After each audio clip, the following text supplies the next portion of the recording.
백두산 대폭발과 함께 북한 평양에서 대지진이 일어날 수 있다는 경고가 나옵니다. 1952년 평양 강서지진. 평양 강서지진은 1952년 한국전쟁이 한창 일어나던 와중에 발생한 지진이라 지진에 관련된 기록이 매우 적습니다. 1952년 3월 19일 한반도 역사상 가장 큰 규모의 진도 6.2의 어마어마한 지진이 평양에서 발생했던 역사가 있는 것입니다. 이는 2016년 경주에서 발생한 진도 5.8의 지진보다 더 큰 지진이고 지난 2017년 발생한 5.4 포항 지진보다 더 큰 규모입니다.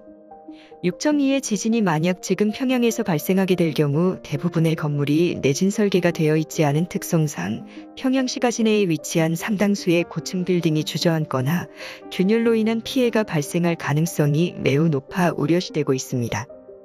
국토전략TV? 그야말로 전 세계가 대환란의 상황에 직면해 있습니다. 현재 우크라이나에서는 전쟁이 끝날 기미가 보이지 않고 오히려 세계대전으로 확전 기미가 보이고 있으며 튀르키예와 시리아에서는 100년 동안에도 보기 드문 대지진이 발생하여 세상이 끝나가는 것만 같은 피해 규모에 세계인들의 우려가 쌓이고 있습니다. 이러한 상황에서 지진 예측기관에서는 터키에서 응집됐던 지진의 힘이 동아시아 쪽으로 이동할 것이라는 예고를 하였는데 실제 필리핀 부근에서 지진이 발생해 놀라움을 주고 있습니다. 그런데 놀랍게도 한반도 그중에서 평양이 가장 위험하다는 우려가 쌓입니다. 미국 지질조사국 USGS에서는 지난 1952년 평양에서 규모 6.2의 지진이 있었던 것으로 발표했습니다. 재난지는 평양 남쪽 중화의 3.1km 떨어진 곳에서 발생한 것입니다. 놀랍게도 평양에서는 비교적 최근까지 지진에 대한 감지가 일어나고 있습니다. 2019년도 6월경에는 평양 부근에서 규모 2 이상의 지진이 8차례나 발생한 일이 일어난 바 있습니다.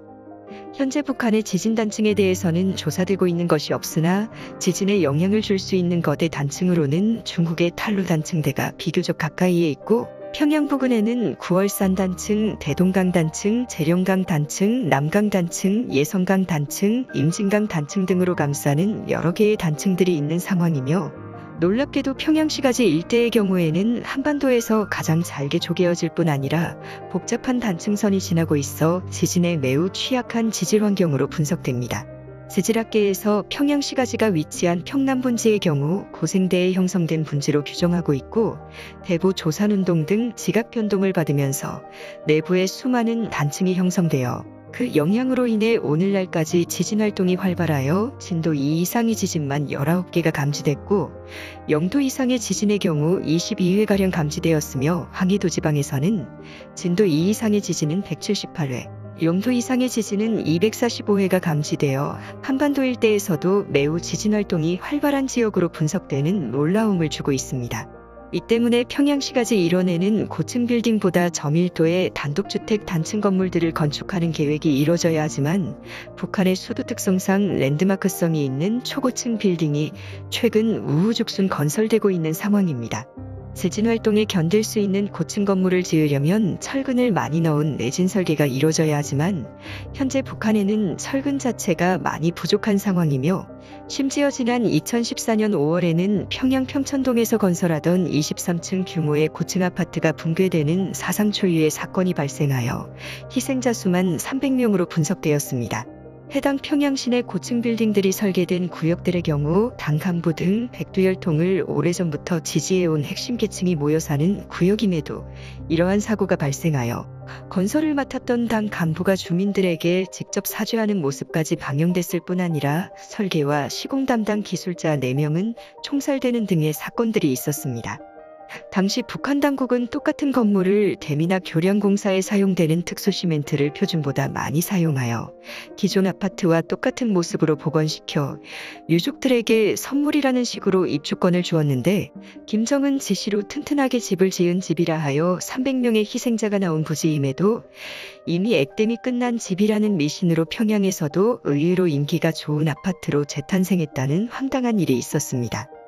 그러나 댐에 사용되는 시멘트를 썼든지 특수 시멘트를 썼든지 가장 문제가 되는 것은 내진 설계 및 철근을 많이 썼는지 여부가 지진에 있어서는 매우 중요한 사안입니다. 이에 2019년도부터는 김정은이 건축물 내진 설계를 강화하라는 지시를 김일성 종합대학에 내린 일이 있었는데 최근 빈번하게 발생 중인 지진과 무관하지 않다는 분석이 나오고 있습니다. 특히 북한에서 지하 핵실험이 활발해진 이후로부터는 이 같은 지진이 더욱 빈번하게 발생하고 있다는 점입니다. 지난 2017년 5.4 규모의 포항에서 발생한 지진은 지열발전소 개발 과정에서 무리한 지진층 자극으로 인해 지진이 촉발된 상황이 빚어진 바 있습니다. 이 같은 작은 자극에도 도시 건물이 붕괴할 정도의 지진이 발생하는데 북한에서 연달아 진행한 지하 핵실험은 현재 북한 지각에 어마어마한 영향을 주었을 것으로 해석됩니다. 북한에서 또다시 지하 핵실험이 발생하게 될 경우 북한뿐 아니라 한반도 전역에 어마어마한 피해를 안기게 될 대지진이 우려되는 상황입니다. 그렇다면 북한, 그것도 평양에서 대지진이 발생하게 될 경우 어떠한 일이 발생하게 될지 살펴봅니다. 첫 번째, 중국의 개입.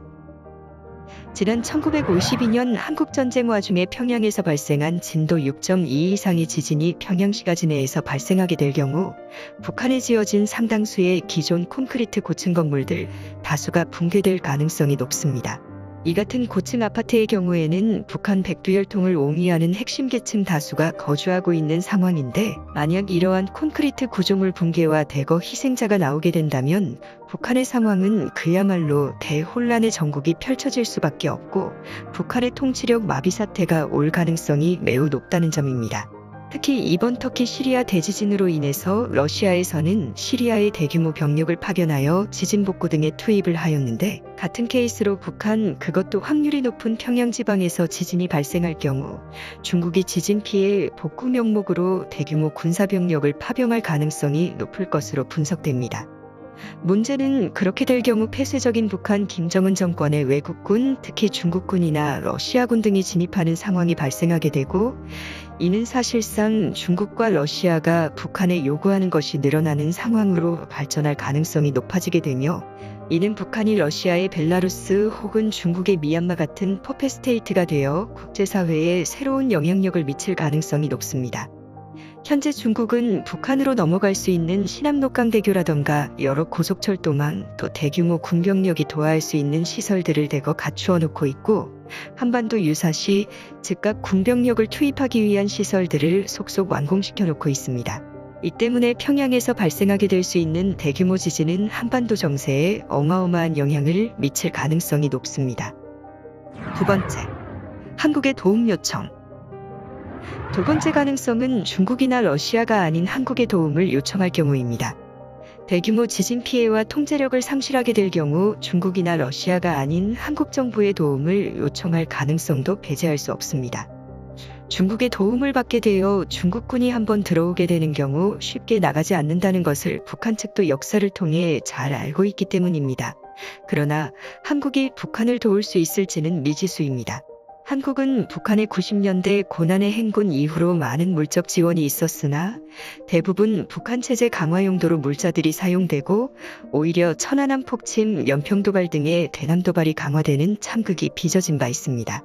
이 때문에 국민적인 정서가 북한을 돕는 데 이견이 많을 수 있을 것으로 분석되지만 중국군의 한반도 개입을 막기 위해서는 불가피하게 한국군의 북한 주둔 등의 일련의 사태가 발생할 수 있습니다.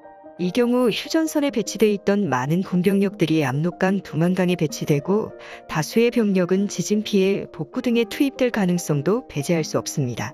평양 지도부, 특히 기득권층 다수는 평양 시내 고층 아파트 단지에 많이 거주하고 있고 북한 정권의 자금을 대는 장마당에서 성장한 소위 돈주계층들의 경우에도 평양 시내의 아파트를 불법적인 방법으로 매매를 하여 자가로 거주하는 부동산 중개시장, 신축 아파트 분양소까지 있을 정도로 북한 내 부유층들에게 인기를 얻고 있는데 재지진으로 인한 피해가 발생하게 될 경우 북한의 경제, 통치, 행정 시스템 자체가 마비될 가능성이 있습니다. 세 번째, 탈루단층과 연변조선족 자치주. 평양 대지진 외에도 한반도에서 가장 우려되는 부분은 백두산 대폭발 시나리오 또는 탈루단층대의 지진 가능성입니다. 탈루단 층대는 한반도로 응집되는 지진에너지를 중국에 위치한 탈루단 층대가 마치 방파제처럼 응집된 힘을 풀어주는 역할을 하는데, 터키에서 응축된 힘이 동아시아 방면으로 이동하게 될 경우 탈루단 층대가 요동칠 가능성이 높습니다. 탈루단 층대는 한반도와 인접한 요동반도, 산둥반도, 그리고 중국 수도 베이징 수도권 일대를 지나는 협곡인데, 이 축이 한번 흔들리게 될 경우 중국은 물론 한반도 접경, 특히 백두산의 마그마방을 자극할 우려가 생깁니다. 특히 우리나라 동포들이 많이 거주하고 있는 동북삼성 지방의 경우에도 어마어마한 피해 우려가 생기고 있는데, 중국 동북삼성, 특히 연변조선족 자치구, 또 백두산 근처 조선족 자치현 같은 백두산 인접 한국계 동포가 많이 거주하는 지역 일대에 어마어마한 피해가 우려되는데, 이 경우 인도적 차원에서 많은 병력 파병이 이뤄져야 하며 지진 피해를 입은 한국계 동포들을 돕기 위한 노력을 기울일 필요가 있습니다. 현재 전 세계가 그야말로 대환란의 상황을 맞이하고 있습니다. 혹자는 유사일에 이러한 환란이 있었는지 의문을 품으며 정말 세계가 끝나가는 게 아니냐는 말까지 나옵니다. 그러나 우리 한국인들은 이러한 상황 속에서도 늘 통일에 대한 노력을 기울여야 하며, 우리 한국계 동포가 많이 사는 연변 조선족 자치주 등이 한국의 영향권 안에 들어올 수 있게 하여 자유, 평등, 민주주의의 인류 보편적 가치를 동북아시아에 확산시키도록 노력을 기울여야겠습니다. 국토전략TV 오늘 영상은 이것으로 마치겠습니다. 시청해주셔서 감사합니다. 국토전략TV 멤버에 가입하셔서 국토전략TV 영상 제작에 힘을 보태주세요.